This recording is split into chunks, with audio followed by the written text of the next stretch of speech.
Okay, so today I have reviews on over 20 different beauty products from makeup to skincare to hair care, a lot of products that I've been focusing on throughout the fall and then heading into the winter as well.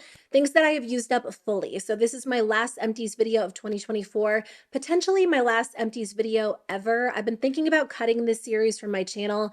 It's like the worst performing video series that I do, which is fine. I don't sit down creating these videos knowing that they'll like pull in tons of views.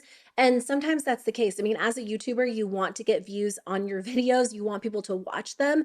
And you know that some videos will get less views than others, but I definitely want to be creating content that people actually want to watch. And I mean, if you're watching this, you probably like empties videos. But overall, I've been playing around with the idea of replacing it with something different. And I'm not sure what. Like, I have a couple of ideas related to like shopping your stash, using up products, focusing on what you have. I like to strike a balance on my channel, even though I talk about a lot of new makeup and that's what most people like to see. I also think it's important to talk about products that you're using up and just enjoying what you have. Let me know if you have any video ideas or if there's any content that you really like related to that type of topic. And I might end up filming some of that for 2025. In the meantime, let me share some products I've really been using a lot over the last few months, and I'll let you know if I plan on repurchasing the products or if I'm going to let them go. So I did use up a powder. It takes me forever to get through this powder. Even if I use it super regularly, I just feel like it lasts a really long time. It's from Huda Beauty. It is the Easy Bake Loose Baking and Setting Powder. So I had the shade Pound Cake. I did repurchase this. I actually went with a different shade. So Pound Cake is kind of like a perfect shade if I want a little bit of a brightening effect under the eyes. I went with a light pink shade because I've been wanting to get into like an under eye setting powder that leans pink. And the Huda Beauty one I thought was maybe a little bit more subtle. When I got it and I looked at it, I was like, oh, that's actually more pink than I thought, but it really doesn't look that pink on the skin. I'm wearing it today. I feel like I don't get as much of like a bright under eye effect, which I kind of like. I feel like right now in this moment, I'm not into like a super bright under eye. And the new shade I have, which I'm completely blanking on the name, I'll put it on the screen, actually matches my skin pretty well. I got a little bit of a tan, so I've been mixing bronzing drops into my foundation lately. We were out of town in like the very beginning of November. And I almost think the pink shade matches my skin a little bit better when I'm using like a little bit of a bronzing drop. And this would have been maybe too light. So I do love this powder. In the winter time, it's not typically my go-to because my skin isn't as oily, but I am using it pretty regularly, even in December right now, because my skin is still on the oily side. I think in January, February, I'm hoping the Makeup by Mario one will be perfect for my skin because my skin leans a little bit more dry. But I love this powder. It's like a forever repurchase for me because it is so smoothing. It locks your makeup into place. It gives you like a truly flawless look. I did use up another staple, the Catrice True Skin Concealer. I don't think I mentioned this in my last empties video. I pretty much used up 3 concealers at the exact same time: Natasha Denona, Tower 28, and Catrice. And I did repurchase all of them. This one really is a staple for me all year long, but especially as we head into the winter because it is extremely hydrating, but it also has really good coverage and it looks so smooth, so even on the skin. So I feel like there are like no matter what concealer I'm using at the moment, I always like to have this on hand. I wear the shade Cool Cashmere, which really is like a perfect shade match. Again, I feel like this is a forever repurchase for me. I hope they don't discontinue this because it is one of the highest quality concealers I've ever tried and it's $7. It really is such a steal. My favorite moisturizer for the last few months, and just one of my favorites in general, is this one from Byoma. I used up 2 of them. It is the Moisturizing Rich Cream. So one of these does last a long time, but typically when I'm using this, I'm using it in the morning and at night. In the past, I've always been a fan of having like 2 different moisturizers on hand, something really lightweight for the morning and something a little bit heavier and more intense at night. But I love this one so much that I'll use it both morning and night, and I feel like it's perfect. It's thick enough that it feels very luxurious on the skin, but it's thin enough that it looks really great under makeup and you can wear products on top. It definitely sinks in and it has this really nice smooth feel to it, so it doesn't leave your skin feeling greasy, looking too glowy. It leaves you with like a nice satin, almost leaning matte finish, which might not sound ideal if you deal with dry skin. Like you might want something super rich, super glowy, intensely hydrating. But I feel like this product is just in a less intense way. Like it doesn't feel too thick or too heavy on the skin, and it does moisturize my skin so perfectly. There are times where I'm dealing with dryness, especially around my nose, and this just kind of softens the skin, but it feels really gentle. So it is my current go-to. As we head into the winter, I might end up reaching for something a little bit heavier at night, but I think I'll still use this every single morning.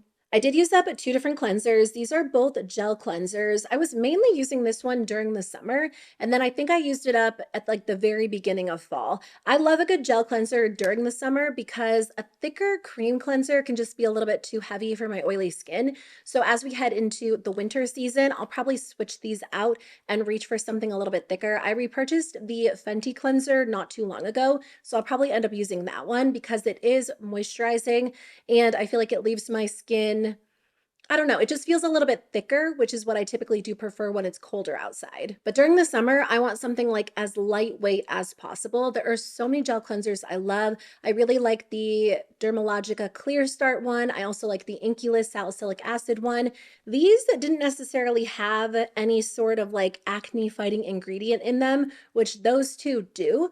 And I wasn't dealing as much with breakouts this past summer, so these worked really well for me. The Versed Purist Antioxidant Cleanser is a great, just like easy staple option. It's not so thin that it feels like it slides out of your hand as you're rubbing your hands together. You know how sometimes you put a gel cleanser in your hand and you're trying to like work it into a lather and it feels like the cleanser just like slips out because it is so thin? That doesn't happen with this one. Also, a tiny bit goes a long way. So this bottle lasted me forever, and Versed is already pretty affordable. You can find their products at Target. That's where I always get mine. But I really like this product because it does cleanse my skin without stripping it, and it's very moisturizing for a gel cleanser. So I will definitely repurchase this at some point.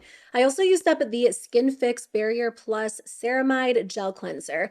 I have to be honest, I do really like Skinfix, but this is not my favorite cleanser ever. This is a very thin cleanser. So it's kind of like what I was saying before, like when you squeeze this into your hand, you have to be careful not to lose all of the product because it slips from your hand so fast. So if you like an incredibly thin cleanser, you might enjoy this one. It is very gentle. It doesn't strip my skin, but I also don't find that it works into a lather and feels moisturizing. So it's like the most simple, most basic gel cleanser. So if your skin is incredibly sensitive, you might actually like this. But for me, I usually want something a little bit more, like a little bit thicker that works into a lather and feels moisturizing, but also lightweight. I don't think I've ever tried a Skinfix product that hasn't worked for me until this one. And it's not even that it didn't work for me, it's just that it was kind of underwhelming. And I mean, it's more expensive. Skinfix is a higher end brand. So I would say skip the cleanser and go for a different product from them. Although I've heard from some of you that really like this cleanser. So obviously it comes down to personal preference, but for me, I don't plan on repurchasing it. I did use up two different hair products from the brand Living Proof. So the first one is one that I've actually been working on for a while.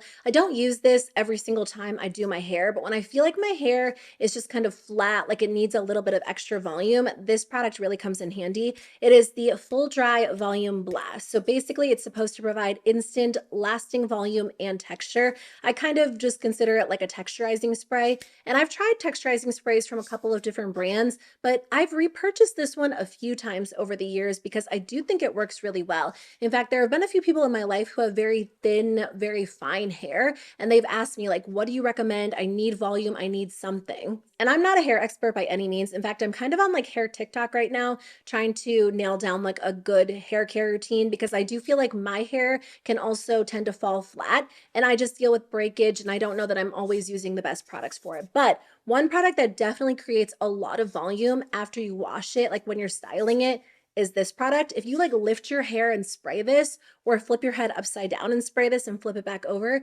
you will have so much volume. Sometimes when I'm wearing my hair fully down, I feel like this part looks so flat. So I'll just kind of like flip it around and spray it in, and it definitely adds a ton of added volume. It gives your hair like a little bit of a gritty feel, which I know not everyone is a big fan of, but the volume does last really, really well. So I love having this on hand. I have a couple of other volume sprays I'm kind of working through right now, one from Heritage and then one from Verb. After I use those up, I'll kind of reevaluate and see where I'm at, but I do love this one. I also used up the Perfect Hair Day Advanced Clean Dry Shampoo. I've kind of been revisiting a couple of my older favorite dry shampoos. I don't know. I feel like I'm never fully content with dry shampoo. Like I will use one and I'll like it, but then I'm like, no, I need to find the next best thing. So I do really love this one. I think this is a pretty intense dry shampoo. So if you have really greasy hair or you get like a very oily scalp, you might really enjoy this one. It is intensely scented. It's a super clean, almost like a little bit floral fragrance that just lingers in the hair all day long. So I don't personally love that. I don't like when my hair really smells like dry shampoo. I feel like there are some dry shampoos that have a pleasant scent, but overall it's not like the scent that I would choose for my hair. So that's the only thing about this one. Like it almost gives me a little bit of a headache because it is so strong. If it didn't have that scent, I really feel like I probably would spend the money on this and consistently repurchase it because it does a great job. Like I feel like when I spray this in my hair looks like I just washed it. Like it really does a great job, but the scent really is so over the top. So if you are sensitive to fragrance, stay far away from this one. They have another dry shampoo. I'm pretty sure it comes in like similar packaging to this one. This one is better in my opinion. Like it's definitely more effective.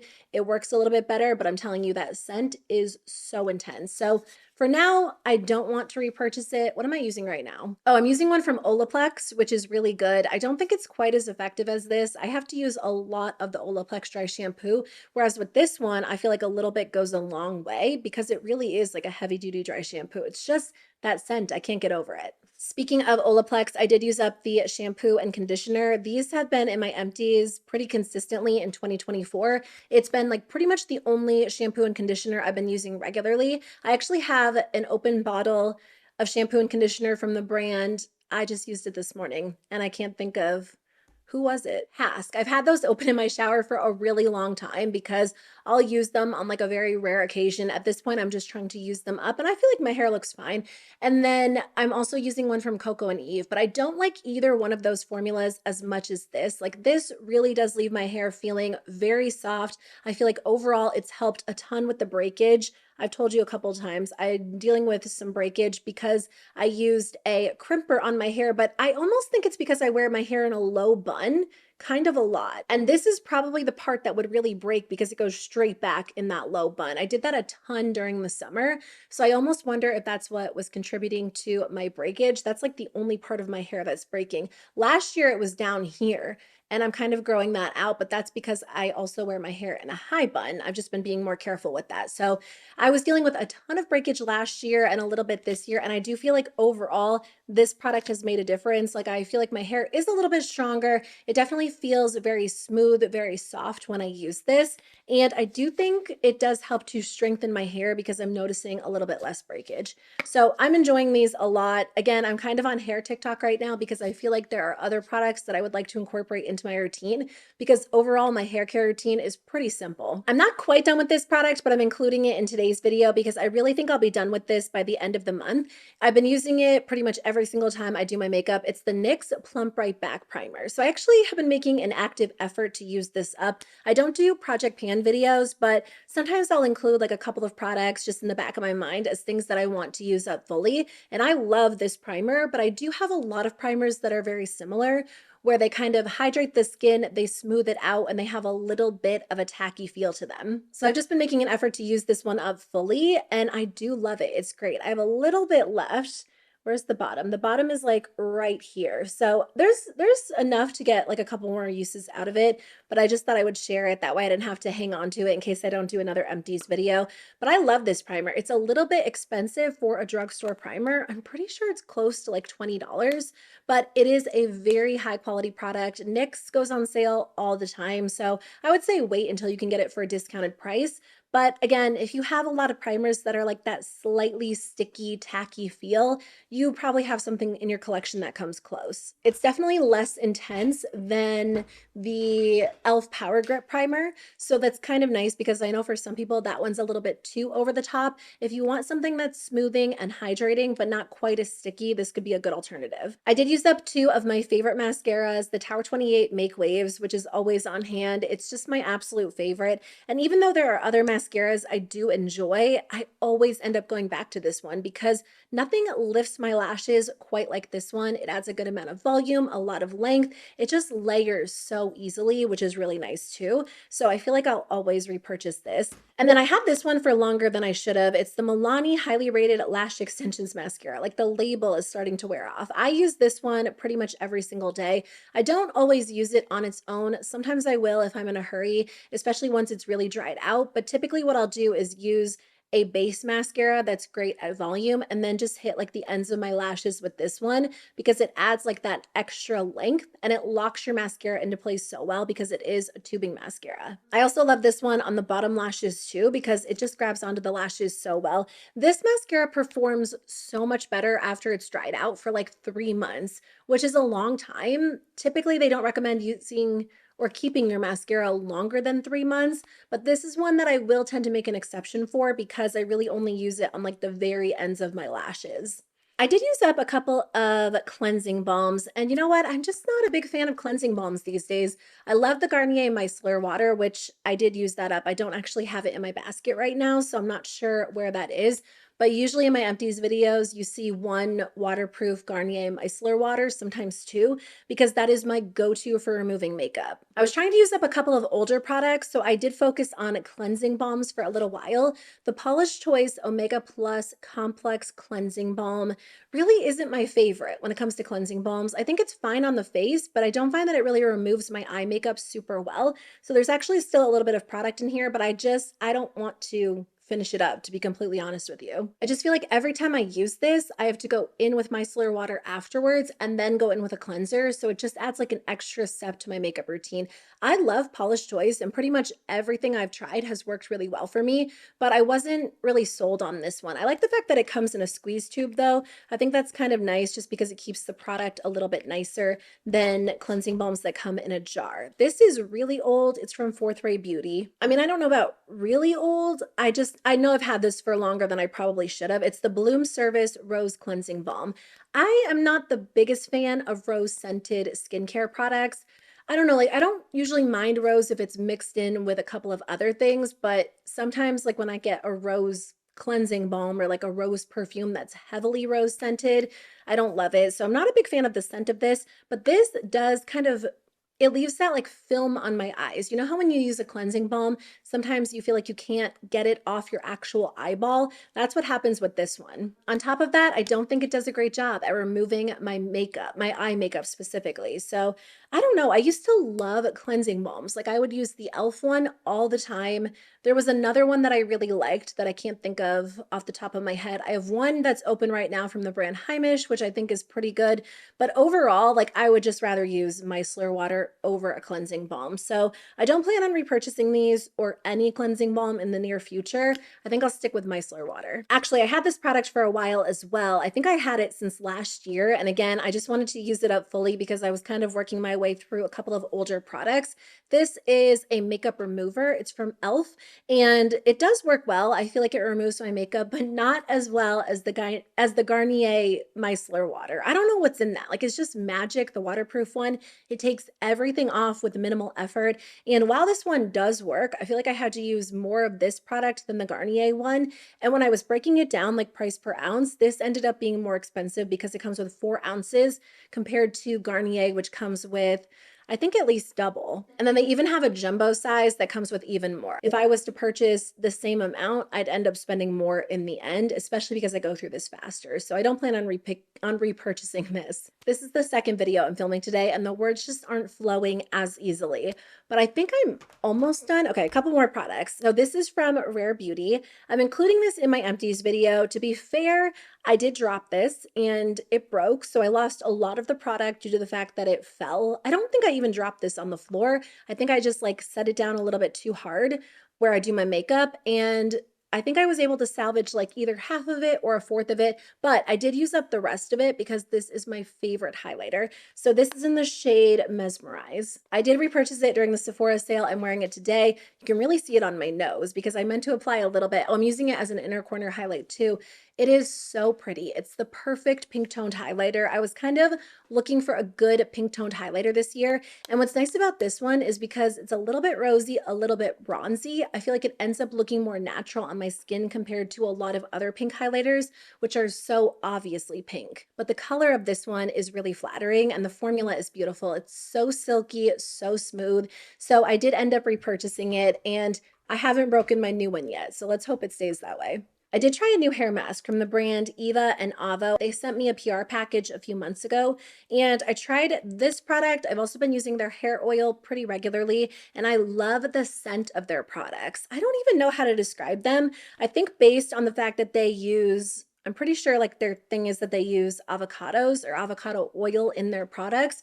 I don't know what I expected it to smell like, but not like this. It smells so good. I actually used it this morning. And what's nice is the scent actually lingers in your hair, especially if you use the oil. I really love the way it makes my hair feel. My hair feels so soft. There is a noticeable difference when I use this product, and I'm really impressed by it. So I do plan on repurchasing this. I've been enjoying it a lot. I'm definitely a fan of the Summer Fridays lip butter balms. They are amazing, but I don't think I had actually tried any other products from the brand, weirdly enough. I know they have a lot of skincare, and I'm pretty sure it's their jet lag mask that people really love. So that's kind of been on my list. But I got this as either a sample from Sephora or a point perk. It is the Cloud Dew Gel Cream Moisturizer, and I really liked it. It's such a nice feeling texture. It is like a gel cream moisturizer, but it almost feels a little bit thicker than that, and it melts into your skin in the most beautiful way and leaves you with such a gorgeous glow and a very refreshed feel on the skin. So I do want to pick this product up. I don't know. I think like as we're heading into the winter, I probably will end up using like thicker, heavier duty moisturizers, but I do feel like this would be the perfect springtime formula. So I need to add it to my Sephora loves list and maybe in the Sephora sale in the fall, or no, in the spring, I'll end up repurchasing it. I actually used up this moisturizer as well. It is the Cocokind Resurrection Polypeptide Cream. This takes forever to get through. It comes with the standard 1.7 fluid ounces that a lot of moisturizers do, but I swear you need the tiniest amount of this. It's such an interesting texture. It's not like your typical moisturizer. It feels thin, a little bit runny, but then once you actually like blend it into the skin, it almost feels hard to blend in, which doesn't sound appealing. And the first few times I used this, I was like, I hate the texture of this, but it works so well. Like it actually sinks into the skin and it feels like it deeply hydrates your skin. There's not like a surface level hydration. It goes deep into the skin. And I feel like when I wake up the next day, my skin looks and feels so much better every single time. So this to me is kind of like a nighttime moisturizer. It's not something I love to use in the morning because it does take a lot of work to blend it in. And it doesn't necessarily leave you with like an immediate, I guess, like moisturized feel or finish. Like your skin doesn't feel or look absolutely amazing, but I feel like it works down deep in the skin, if that makes any sense at all. So I love it. It does have some great ingredients. It is something I recommend if you deal with really irritated skin or you feel like no matter what you're using, you can't get your skin back to what it normally feels like. Like there are times where I feel like my skin is just thrown off, whether it is like a change in the seasons or a lot of stress or traveling. And whenever that is the case, I find that I use this product pretty regularly, and that's how I get my skin back to its normal self. So it's almost like a restorative cream. It really does work well, and I really enjoy it. Last skincare product, I finished up the Dermalogica Daily Microfoliant. I have been using this product for years and years. It's something that I'll use on and off, but whenever I'm not working it into my routine pretty regularly, I do miss it. Typically, I will use like a chemical exfoliant at some point in my routine, but I also think there's something really nice about a physical exfoliator. It's not something I use all the time, maybe like once a week, and it just works to kind of smooth out your skin. I'm pretty sure it has, where is it? yeah, colloidal oatmeal in it and a couple of other ingredients, white tea, licorice. It's supposed to brighten up your skin, but overall, I find it to be very gentle for a physical exfoliator. I know they have a version that's like physical and chemical all in one, which I might end up trying in the future, but I just love having this on hand. And the last product I used up is the Kenra Volume Spray. Normally I buy this at Ulta. I bought it at CVS and I think it was a lot more expensive, but I had a CVS coupon. I'm telling you, if you do not have the CVS app, they have, like, if I just open it up right now, I swear there will be like 100 coupons in there. I downloaded the app last year because they used to have like those super long receipts, and I don't think they do those anymore. But if you click on savings, every single time I do this, I'm like, oh my gosh, there's 163 coupons available right now. And then if you click sort, you can like choose the category, but I'll usually click on beauty and then I'll kind of scroll through and they have some really good deals. So I think at the time they had a coupon for the Kenra hairspray that was pretty significant. Actually, I would like to repurchase oh, that's not in here. The Tresemme Heat Protectant, I just ran out of that. And there's a coupon on here right now for $5 off any two Tresemme hair products. That is it from me for today's video. Thank you guys so much for watching, and thanks for hanging out with me as I chatted about some of the products I used up fully over the last few months. Let me know your thoughts on whether you still enjoy these videos or there is like another sort of shop my stash, use up your products type of content that you would like to see on my channel, because I'm definitely open to suggestions. But otherwise, I'll see you guys very soon with a new video. Bye.